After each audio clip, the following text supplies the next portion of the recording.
Júlia vai orar pela vida de Giovana. Amém. Deus, Pai amado, Pai querido, eu quero te pedir mais uma vez, ainda em concordância com as orações que foram feitas hoje à noite, Pai. Eu quero te pedir pela vida da minha irmã, que estará trazendo a palavra de hoje, que é essa palavra que ela vem trazendo, que ela preparou com muito carinho aqui, Pai, para pregar para a igreja, que venha tocar no corações dos irmãos e que ela venha falar muito aos corações de vocês. Em nome de Jesus é o que eu te peço. Amém. A paz do Senhor, irmãos.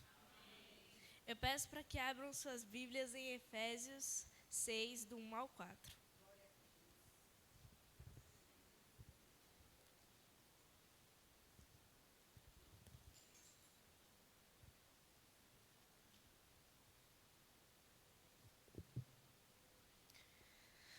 Filhos, obedecei-vos a vossos pais no Senhor, pois isso é justo. Honra a teu pai e a tua mãe, que é o primeiro mandamento com promessa, para que te vá bem e sejas de longa a vida sobre a terra. E vós, pais, não provoqueis a ira de vossos filhos, mas criai-vos na disciplina e na admoestação no Senhor. Eu vou trabalhar 2 textos com vocês hoje, então eu peço que vocês também abram as suas Bíblias e deixem marcado aí em Colossenses 3, do 20 ao 21.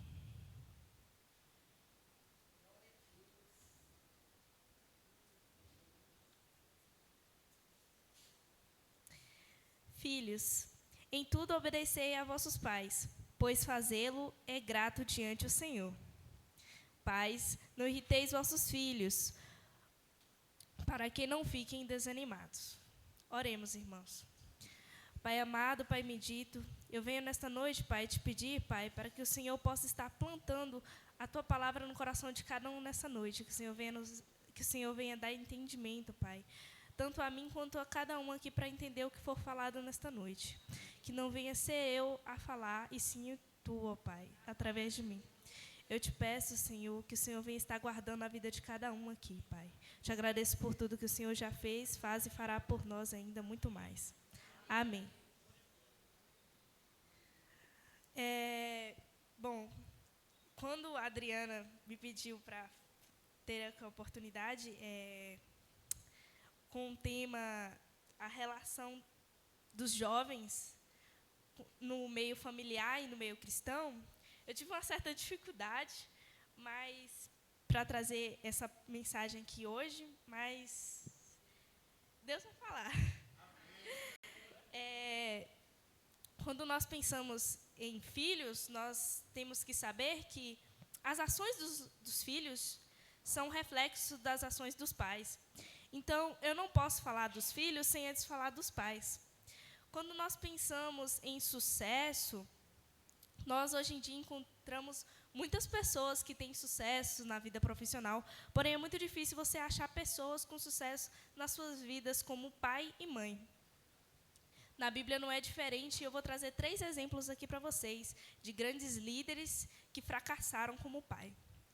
O primeiro exemplo é o do profeta Samuel, que ele foi um grande profeta, um líder e um juiz da nação de Israel. Porém, ele fracassou como pai, e quando ele passou a liderança para os seus filhos, que acabaram com a nação de Israel, o que precipitou a decisão de trazer um rei para Israel. Também temos o segundo exemplo do rei Davi, que também foi um grande rei, um homem segundo o coração de Deus, porém fracassou também como pai. E o do rei Ezequias, que recebeu um epíteto, uma qualificação, onde não houve e nem haverá ninguém como ele. Porém, tendo tantas qualidades, não soube passar para o seu filho, pai do rei Manassés, que ficou conhecido como o pior rei de Judá, e acabou com a nação. Tendo isso em mente, vamos aqui para o versículo 20 de Colossenses. Filhos, em tudo obedecei a vossos pais, pois fazê-lo é grato diante do Senhor. Aqui, esse obedecer a vossos pais está no imperativo, então é uma ordem. Deus manda para que nós, como filhos, obedecemos os nossos pais. Porque é grato, agrada ao coração de Deus. E voltando aqui para Efésios,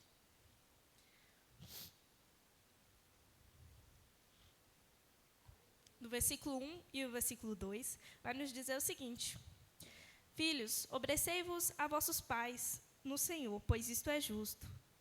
Honra o teu pai e a tua mãe, que é o primeiro mandamento com promessa. Esse honrar e esse obedecer tem dois significados diferentes.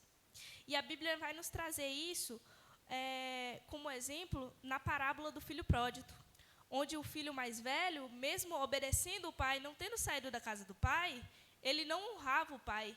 O que era esse honrar? Ele não se deleitava, não tinha comunhão com o pai. E esse honrar, ele não é um conselho, é um pedido, ele é um mandamento. E é o primeiro mandamento que vai ter promessa. O que não vai nos dizer aqui no versículo 3. Para que te vá bem e sejas de longa vida sobre a terra. Então, vai nos dizer o quê, irmãos? Que é óbvio, desde os dias de antigamente até os dias atuais, que os jovens que não escutam ou não têm o aconselhamento dos pais, acabam quebrando a cara. E muitas vezes, por andar com quem não devia, andar onde não devia, conversar com quem não devia, acaba expondo suas vidas ao perigo, tendo elas ceifadas precocemente. Agora, voltando a Colossenses, no versículo 21, vai nos dizer o seguinte: Pais, não irriteis os vossos filhos, para que não fiquem desanimados. Esse versículo vem trazer, uma fala revolucionária do apóstolo Paulo, onde no primeiro século, lá no Império Romano, ele vem trazer essa fala diante de um momento onde os pais, eles tinham direito completo de seus filhos. Os pais, eles tinham direito, eles poderiam vender, matar, fazer tudo o que eles quisessem com seus filhos. E no meio disso tudo, Paulo vem dizer: Pais, não irriteis os vossos filhos, para que não fiqueis desanimados. Então, isso é revolucionário, irmãos. Mas como os pais irritam seus filhos? Eu vim trazer aqui 9 pontos de como os pais têm irritado os filhos. Primeiro ponto, incoerência. O telefone toca e você fala bem assim: Filho, fala que eu não estou. Mas depois você tem que ensinar seu filho a ser íntegro e a ser honesto. Isso causa contradição, ou seja, incoerência. Segundo ponto, quando não há regras claras. Isso gera indisciplina.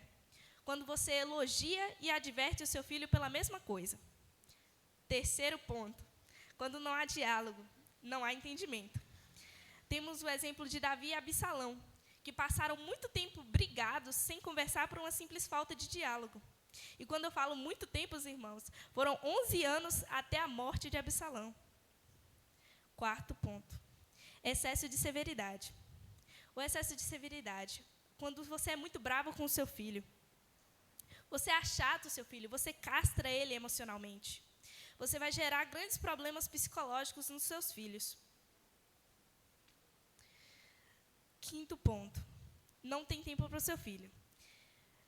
Quando você não tem tempo para o seu filho é sempre a última opção.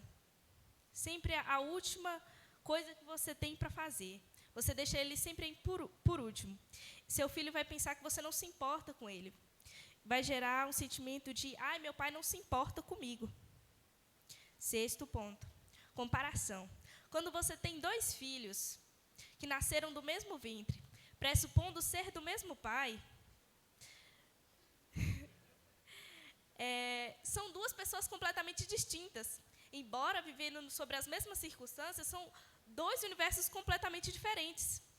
Então, são 2 pessoas completamente diferentes. Então, você não pode cobrar o mesmo resultado que um filho tem do outro. Você pode cobrar, sim, o mesmo empenho, que os seus filhos se empenhem igualmente para as coisas. Porém, você não pode cobrar o mesmo desempenho, o mesmo resultado. Um filho que ele precisa de um sermão inteiro para entender alguma coisa, mas já tem outro que meia palavra basta. Tem um que precisa de 30 minutos para estudar para a prova e tirar um 10, já outro precisa de 5, 6, 7 horas e não vai tirar uma nota tão boa assim. Sétimo ponto, quando são permissivas demais. Assim como quando eles são severos demais causam grande estrago, quando eles são permissivos demais também geram. Os filhos precisam de limites, e então é importante impor esses limites.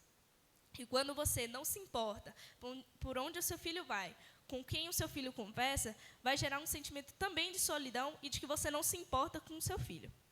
8º ponto. Vivem em conflito dentro de casa. É comprovado que as crianças mais agressivas vivem em lares agressivos, onde elas presenciam agressões tanto verbais quanto físicas.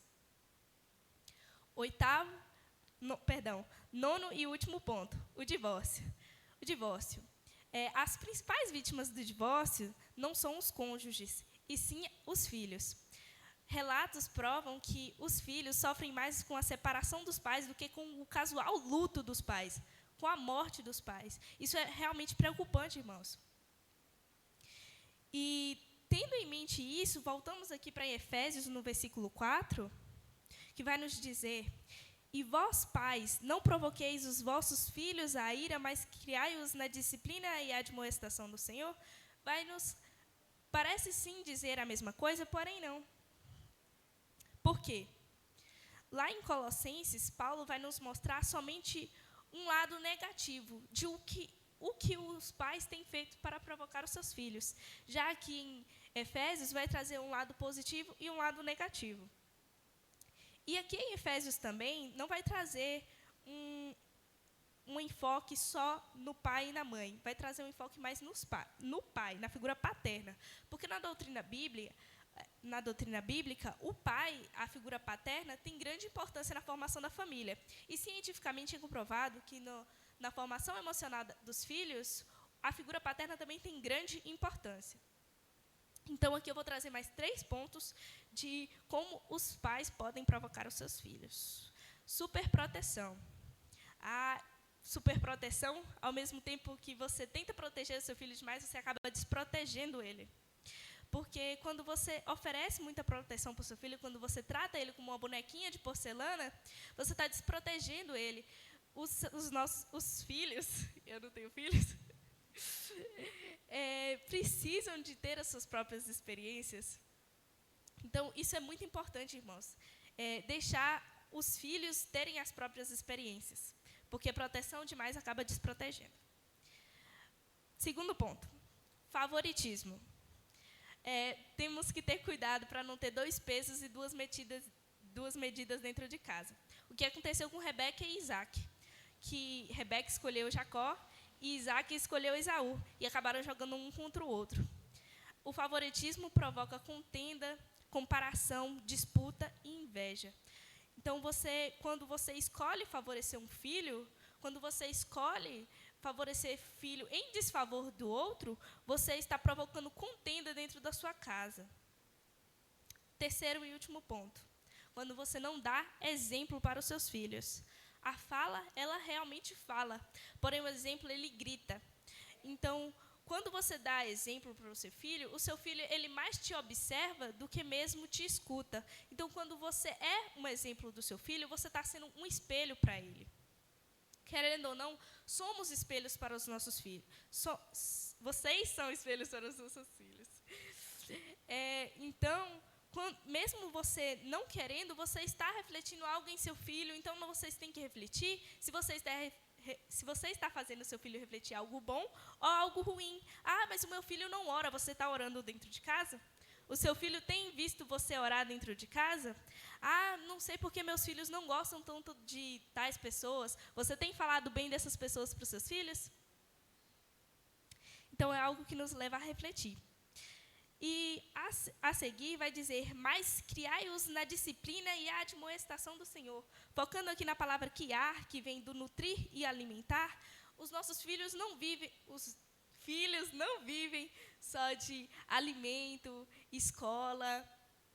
Eles também precisam de afeto e carinho. E esse afeto e carinho vai gerar uma maturidade, tanto emocional quanto espiritual, nos filhos.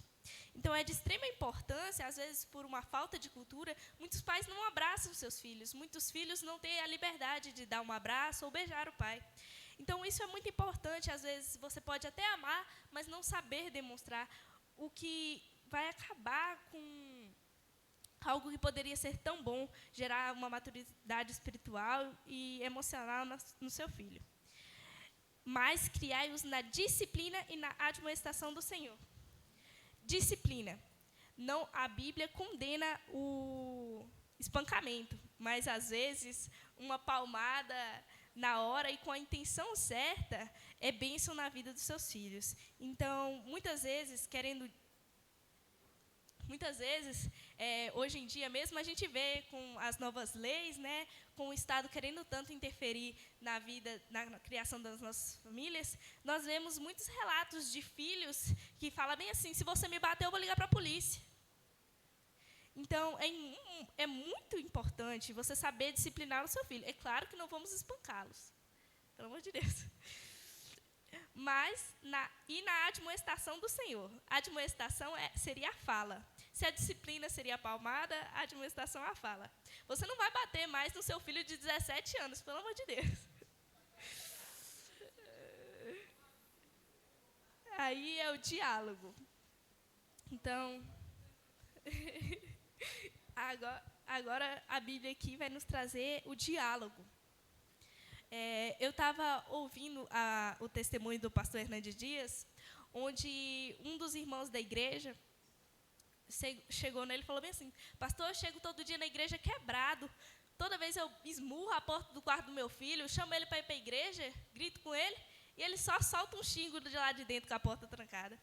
Aí o pastor falou bem assim: tá bom, quando você chegar em casa, você não vai esmurrar a porta, você vai dar 3 batidinhas de leve, você vai falar bem assim: filho, posso falar com você?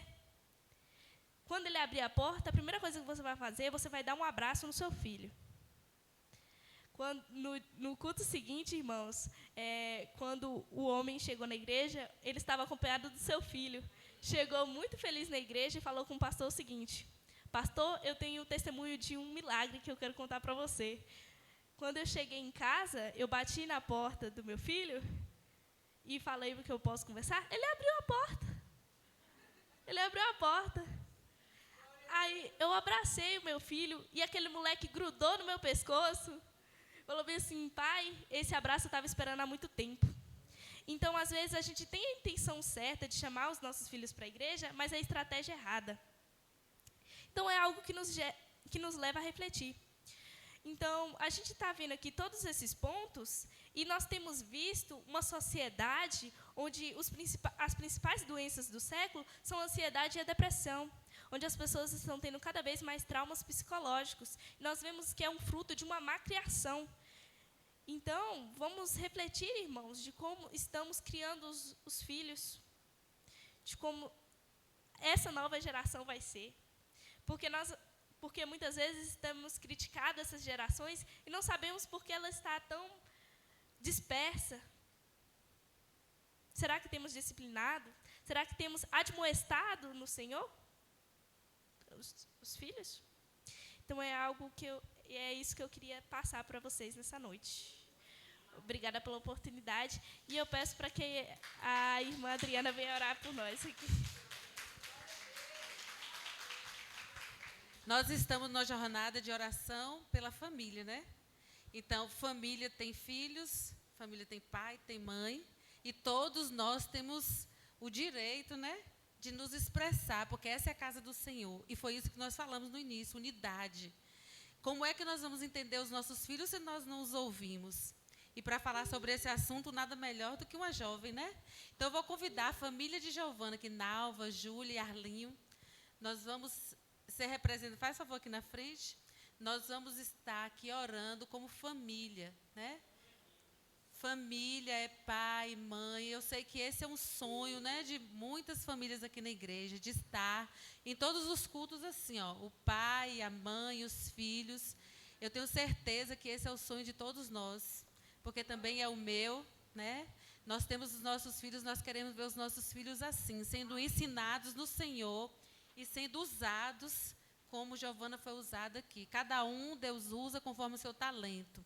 Júlia é intercessora, Júlia é a oradora da família. Giovana é na palavra. E Júlia também toca, né? Nós temos outros aqui, muitos jovens que estão aqui, que Deus, eu creio que Deus tem usado e vai continuar usando muito mais na palavra, na música, né, no evangelismo, nos ministérios. São muitos os ministérios que Deus tem colocado na mão dos nossos jovens e adolescentes. E nós, como igreja do Senhor, precisamos ouvi-los, precisamos aprender como ajudá-los e temos também, né, que estar aqui apoiando eles através da nossa intercessão. Então, vamos ficar de pé, vamos orar e agradecer ao Deus. Eu vou pedir a Arlinho, que é o sacerdote da casa, para estar orando pela família presbiteriana, representada por essa família aqui. Pai amado, muito obrigado pela oportunidade. O Senhor venha estar abençoando cada família aqui da nossa igreja, principalmente aqueles que não se encontram presentes, Senhor. Que o Senhor possa estar abençoando a vida do pastor, que possa estar abençoando a família do pastor, Senhor. Coloco, Pai, Senhor, nesse momento, Lila nas tuas mãos, Santo Deus. Os filhos pastorais, Espírito Santo de Deus, a vida do pastor Duval e a vida de todos que congregam aqui na tua casa, Espírito Santo de Deus. Que você possa estar abençoando ricamente e poderosamente a vida de cada irmão, Santo Deus. Que você possa estar abençoando em todas as áreas espirituais, financeiras. Ó Deus maravilhoso, o Senhor sabe, Senhor, de cada necessidade de cada irmão, Santo Deus. Eu coloco, Senhor, a vida da tua igreja nas tuas mãos, Santo Deus. Abençoa os planos, Senhor, da vida de cada família nesse lugar, Santo Deus. Que o teu Espírito, Senhor, venha repousar sobre o coração, sobre a mente, sobre o lar, Pai, de cada irmão aqui da nossa igreja, Santo Deus. Toma, Senhor, Espírito Santo de Deus, abençoa cada família, cada um representando aqui, Senhor, a sua família, Santo Deus. Eu declaro a tua presença no meio de todos nós, Santo Deus, hoje e para todos sempre. Amém, Deus. Amém. Deus abençoe a família. Giovana, se prepara que depois tem mais. Nós estamos, irmãos, na jornada de oração. Eu vou convidar a irmã Lourdes para, neste momento, estar orando pelas crianças, jovens e adolescentes da nossa igreja. Cadê a irmã Lourdes? Nossa intercessora.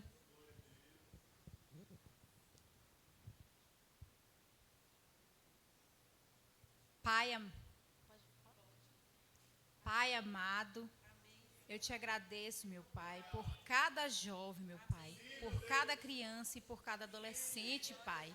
E peço, meu Deus, que o Senhor venha, meu Pai, com o teu poder, com a tua mão forte e poderosa, meu Deus, sobre cada um deles. E que o Senhor encha, meu Pai, do Espírito Santo de Deus, meu Pai, para capacitá-los, meu Pai. Para abrir os olhos dele e o coração deles, meu Deus, para ver a tua grandeza, Pai, porque tu és grande e maravilhoso, Senhor. Que o Senhor possa estar, meu Pai, instruindo cada um, meu Pai, que o Senhor possa estar, meu Deus, capacitando, Senhor, ensinando e guiando no teu caminho, meu Pai, na tua vontade, meu Pai, no centro da tua vontade, Pai. Muito obrigada, meu Deus, por todos eles e que o Senhor esteja protegendo, meu Pai, abençoando eles e toda a família. Em nome de Jesus, amém. Glória a Deus. Antes de fazermos os nossos pedidos de oração, vamos cantar o nosso hino da família? Vamos fechar o corredor, dar as nossas mãos. Essa jornada de oração, irmãos, tem trazido respostas de orações. A irmã Dejana já postou, né, que ela fez um pedido de oração por uma vaga, um tio dela, né, que é pai de uma amiga dela que está esperando uma vaga para ser transferido. Graças a Deus, já conseguiu, já está sendo tratado. Deus está operando na vida de Bela também. Bela já está em Salvador. E eu creio que a vontade de Deus, que é boa, perfeita e agradável, irá reinar sobre as nossas vidas, nossas famílias. Aquilo que Deus não respondeu ainda, eu sei que no tempo oportuno Ele vai responder. Como as músicas, os louvores de hoje falou, espera no Senhor, né? Todas foi espera. A mensagem de hoje é espera, amém? Pronto, irmãos, nós estamos prontos.